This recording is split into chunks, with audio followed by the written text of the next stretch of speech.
मेरा नाम बलवंत राठौर, उम्र 45। पूरी जिंदगी ट्रक चलाने में बीती है, पर 2019 की सर्दियों की एक रात ने मुझे ऐसा खौफ दिया कि आज 5 साल बाद भी मैं उस रास्ते पर पैर नहीं रखता। उस रात मुझे देहरादून से पिथौरागढ़ तक माल लेकर जाना था। सबने कहा, बलवंत भैया आज मत निकलना, अंधेरी घट्टे में हादसे बहुत हुए हैं।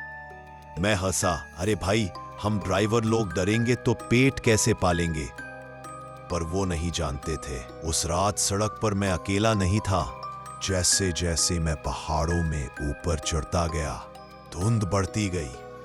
रात 1 बजे अंधेरी घट्टा का बोर्ड नजर आया। जैसे ही ट्रक बोर्ड पार करता है, पूरे केबिन में झटके से ठंड भर गई।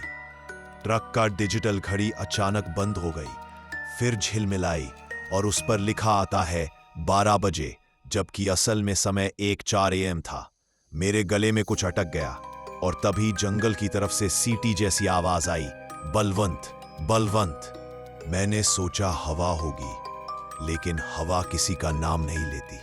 एक मोड़ पार ही किया था कि अचानक हेडलाइट में सफेद साड़ी वाली एक लड़की दिखी, पूरी भीगी हुई, लंबी चोटियां, चेहरा झुका हुआ।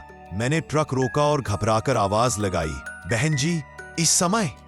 वो धीमे से बोली, मुझे घर तक छोड़ दो, बस थोड़ी दूर है, अंधेरी घट्टे के आखिर तक। मैंने सोचा शायद कोई परेशानी में है। मैंने दरवाजा खोला। जैसे ही वो अंदर बैठी, मेरे पूरे शरीर में झुरझुरी दौड़ गई। उसकी खुशबू गुलाब जैसी नहीं, कफन जैसी थी। मैं ट्रक चलाने लगा। कुछ देर चुप्पी छाई रही, फिर वो अचानक बोली, बलवंत, तुम मुझे पहचानते हो? मैंने चौंक कर पूछा, क्या? नहीं, मैं तो पहली बार मिला हूं। वो धीमे से हंसी। उसकी हंसी में इंसानियत नहीं थी।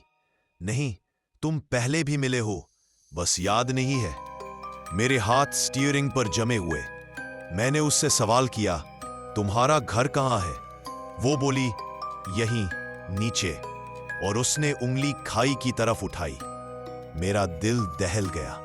मैंने गूगल मैप देखा। सामने सिर्फ एक सीधा रास्ता था, पर लड़की बोल रही थी, बस सामने वाला मोड़ है, वही उतार देना।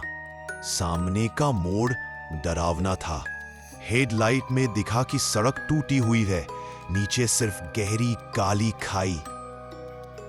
मैं चिल्लाया, ये मोड़ नहीं है, नीचे खाई है। लड़की धीरे धीरे मेरा हाथ पकड़ती है। उसका हाथ बर्फ से भी ठंडा। फिर उसने अपना चेहरा उठाया और मेरा खून जम गया। आधा चेहरा बिल्कुल जला हुआ, एक आंख बाहर निकली हुई, होंठ फटे हुए। वो बोली, यहीं गिरा था मेरा ट्रक, तुम जैसे ड्राइवर ने मारा था मुझे। मेरा दम घुटने लगा। ट्रक अचानक अपने आप खाई की तरफ चलने लगा। ब्रेक फेल, गति बढ़ती जा रही थी। लड़की उसकी ओर देखे जा रही थी। नीचे आओ, नीचे। मैंने पूरी ताकत से दरवाजा खोला और चलते ट्रक से कूद गया। कुछ पल बाद धड़ाम, ट्रक खाई में गिर गया। आग की लपटों में पूरा घाटी लाल हो गया। मैं चोटिल था, पर जिंदा था। और तभी खाई की तरफ देखा। लपटों के बीच वो लड़की खड़ी थी, बिल्कुल स्थिर, मुस्कुरा रही थी, फिर हवा में घुलकर गायब। सुबह पुलिस और गांव वाले पहुंचे। एक बुजुर्ग ने कहा, यहां हर साल एक ड्राइवर उसी लड़की को लिफ्ट देता है और उसका ट्रक भी उसी खाई में गिरता है। इंस्पेक्टर ने मुझे अलग ले जाकर पूछा, बलवंत जी, ट्रक के अंदर किसी के नाखून और बाल मिले हैं, क्या कोई और भी था आपके साथ? मैं कुछ नहीं बोल पाया। मेरी आवाज खत्म हो चुकी थी।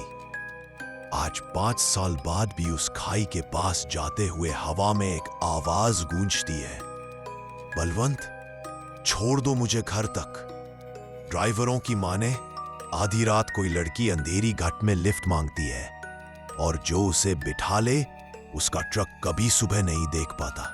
आज 5 साल बाद भी उस खाई के पास जाते हुए हवा में एक आवाज गूंजती है, बलवंत, छोड़ दो मुझे घर तक।